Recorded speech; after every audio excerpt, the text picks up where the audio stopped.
Hello everyone, you're watching Let's Talk About Prepping.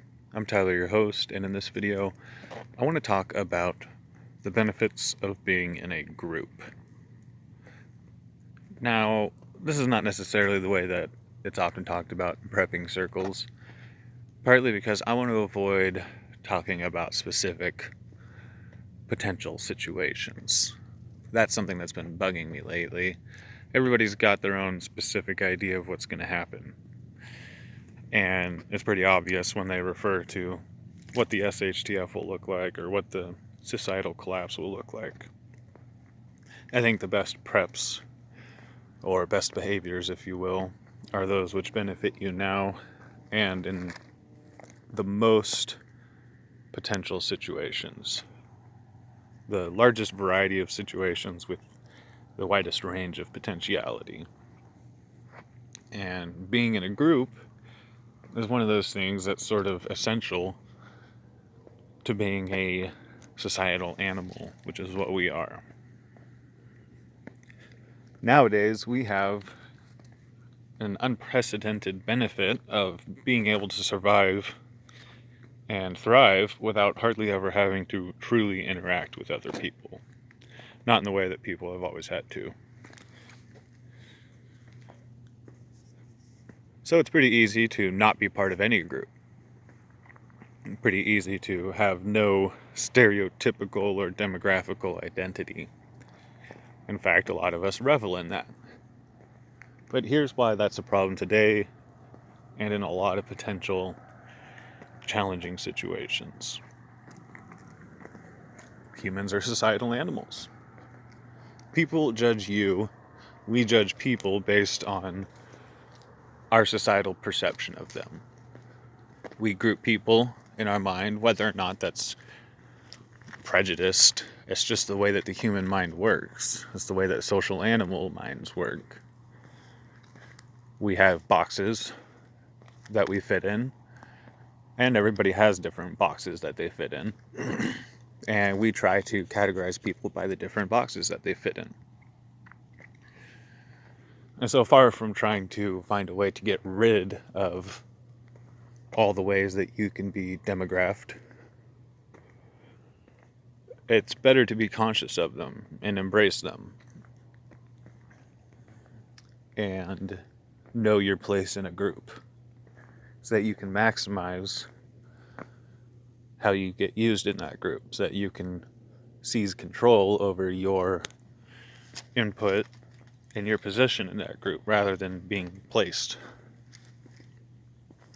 And when I talk about group, I mean whatever group you find yourself in.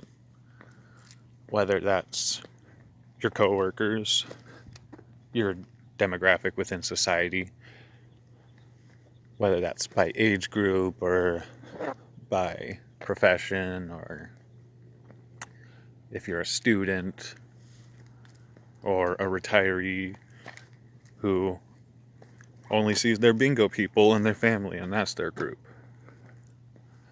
So I'm not talking about your MAG, your SHTF buddies, your shooting buddies, unless those people are a big part of your life. But your group is the people that you will reliably interact with in the majority of situations. This means that the lady at the corner store that you buy your smokes from every other day is part of your group. It means that the person at the video rental store, yes, some places still have video rental stores, that you see every 3 days, that person might be part of your group. Whether or not you have a MAG, you have a group. If an outside observer were to watch you and catalog all the people you interact with that you might have access to in a given situation, that is your group. Now, what is the benefit of having a group? I could get into, well, if the grid goes down, you need someone who can provide medical care for you. In old homesteading days, you needed someone who knew how to shoe a horse within at least 100 miles of you. But that's just a small sampling of what humans need their group to have. So, what is a group in the base sense of it? Those are the people who interact with you socially, who can vouch for you socially, which is what it really all comes down to. As social animals, we judge other people by what they are to the group. So no matter what situation you find yourself in, if you are alone, you are an unknown factor. If you have a group, you have people who vouch for you. The very presence of those people shows that you are capable of interacting with people, that you are not toxic or dangerous. We need groups just to be mentally well, and we take that for granted because no matter how isolated you think you are from society, you benefit hormonally from that society being there and you being a part of it, whether you like it or not. But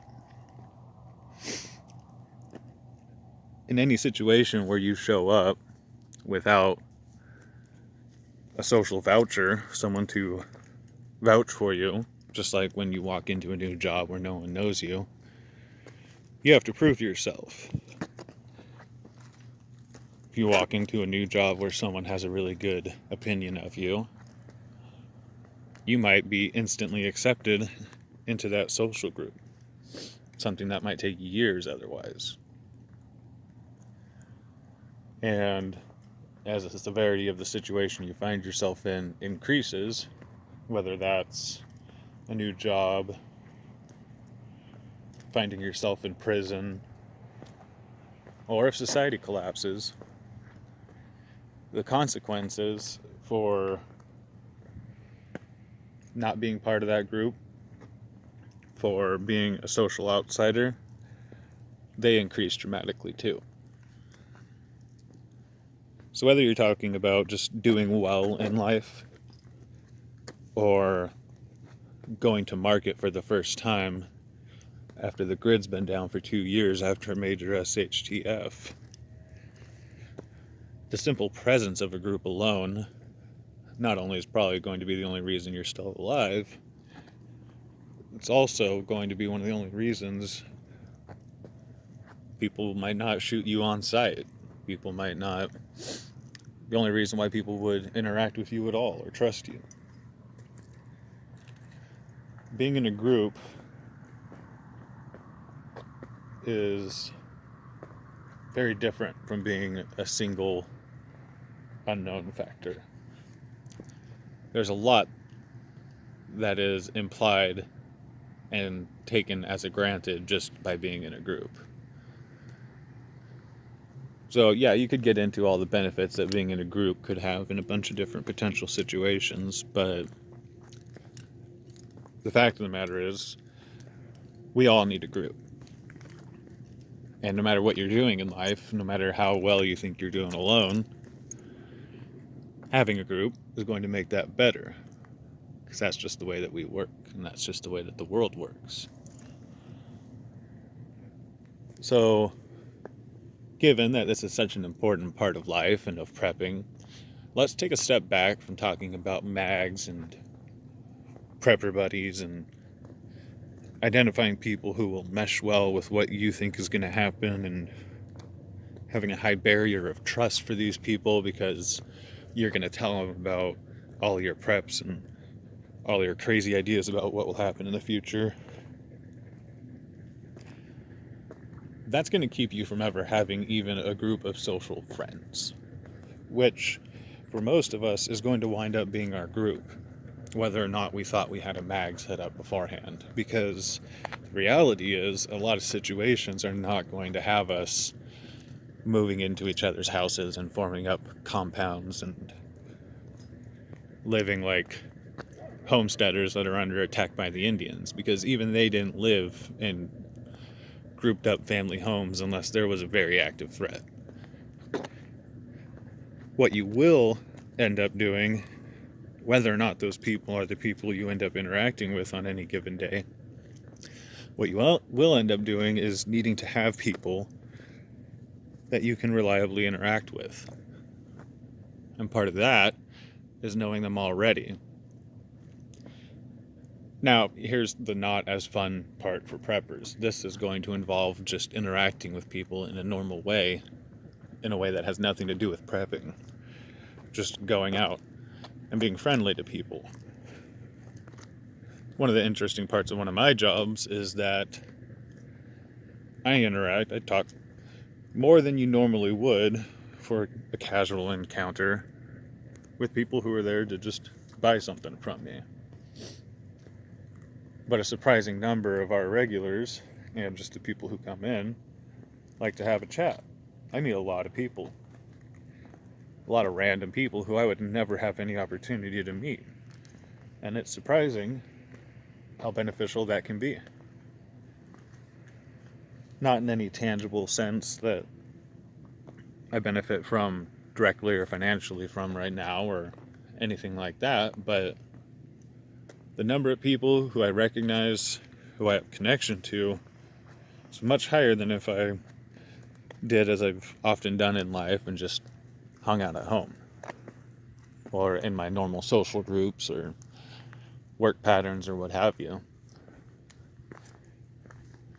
Life is going to go on in all but the most insane situations, and the people that you need to interact with are still going to be out there needing to be interacted with. It's very unlikely, as fantastical as it is to imagine or daydream about, it's very unlikely that there's going to be some major SHTF all-out collapse where you don't need the rest of your community. And by that I mean the 10, 20, 30, 40,000 people in a radius around you. Those people are still going to be there. And they may well distrust a lot of people who don't have someone else around them.